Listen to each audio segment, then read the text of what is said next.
And I can always remember that day going around to CBS Records, as it was then, in Soho Square, and getting this box of 25 12-inch singles, Pet Shop Boys, West End Girls, and in a very nice sleeve, and going home on the bus and just thinking, God, I sort of can't believe, that dream of making a record.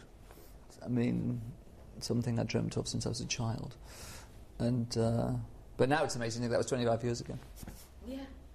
And you're in the press, you're called things like national treasure and all these phenomenal things. Is that in some ways slightly bizarre? Do you think, oh, hold on, we're not national treasures, we're not that old, come on? Yeah, I don't think we take the national treasure thing very seriously.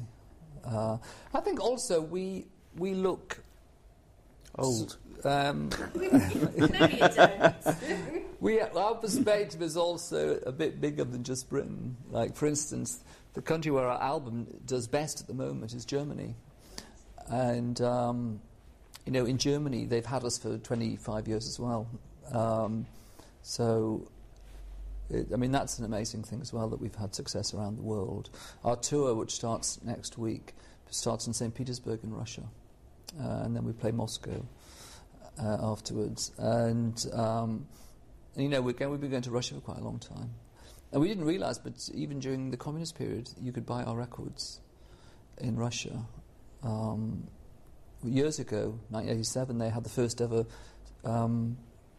school exchange visit from Russian schools. Soviet school kids came to England and vice versa, and the Soviet children were asked who they wanted to meet, and they wanted to meet us. So, so I think even in Russia, for some people, there's an element of 80s nostalgia about liking the Pet Shop Boys. And you were also saying that they did a poll in the 80s about the Pet Shop Boys. Tell me about that. We were told in the Soviet Union that they had a poll, something to do with the British Council, something I'm not quite sure who it was, and they wanted about what they thought the typical British person was like.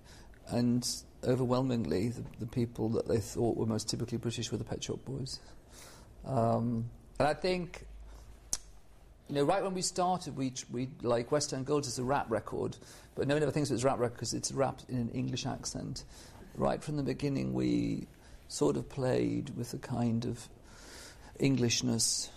But you had the baseball cap and also maybe a bowler hat or something like that, and suits. So there was kind of a quirky Englishness about it as well, which I think people around the world like that. That's why I like why Paul Smith is so successful in Japan, for instance.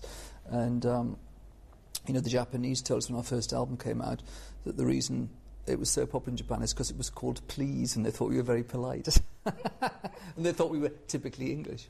It's funny that sort of English-British brand has got sort of resonance abroad.